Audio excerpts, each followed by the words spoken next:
Hello, I'm Danny Hewson, Head of Financial Analysis at AJ Bell, and I'm joined by James Flintoff, Head of Investment Solutions at AJ Bell. We're going to look at the performance of AJ Bell funds over the second quarter of 2025, which has been eventful, and we'll also assess what might be coming through the rest of the year. James, thanks for joining us. Hi, Danny. Now, let's start with the main talking points for this quarter, and I think this answer may go on for a while.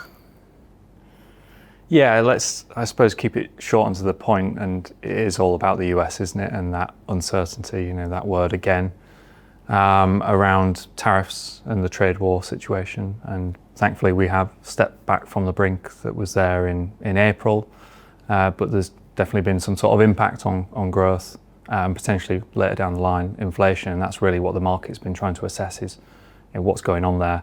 And it is very difficult at the minute because there's lots of noise in the data. It's difficult to determine what sort of impact there has been.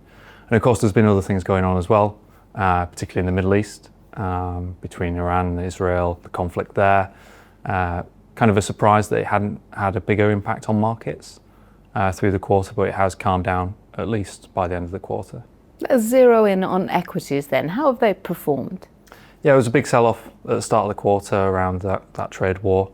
And then there was a big recovery. And the upshot from that really has been that the dollar has been weaker, that investors have started to lose a bit of confidence in the US around the unpredictability and uncertainty and started to allocate a little bit elsewhere. So that weaker dollar has had an impact on returns for sterling-based investors in the US market. So it's not recovered as strongly as it has done for US investors.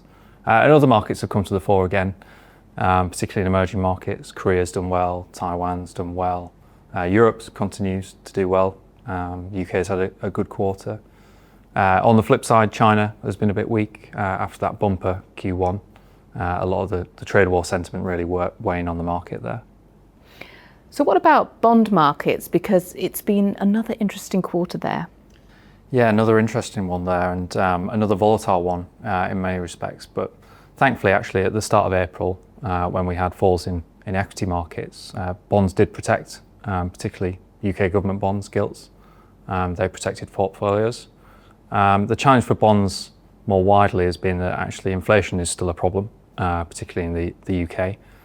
The Bank of England is stuck in many respects with inflation that's significantly above target and expected to remain so for the rest of the year, and therefore is struggling to cut interest rates, and bonds are struggling to digest that and perform as a result.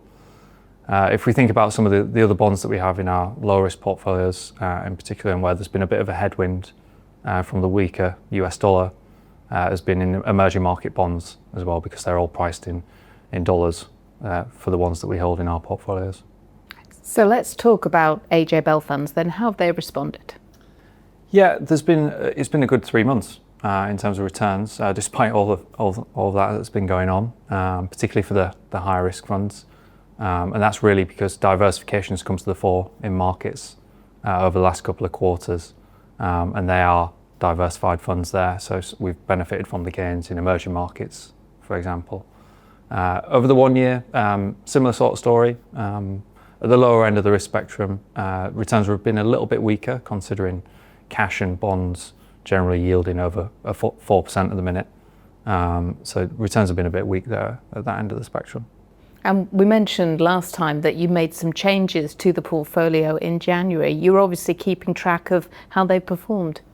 Yeah, the big one's been Europe. That's continued to do well on the back of that narrative around changing fiscal policy in Germany. Some of the other changes in emerging market bonds, we added to those. They've been a bit negative, particularly for those low risk portfolios. But generally speaking, that diversification, as I said, in the portfolios has really come to the fore this year and has been positive for us. James, thank you so much. We look forward to catching up with you and the rest of the team over the course of 2025. Thanks, Di.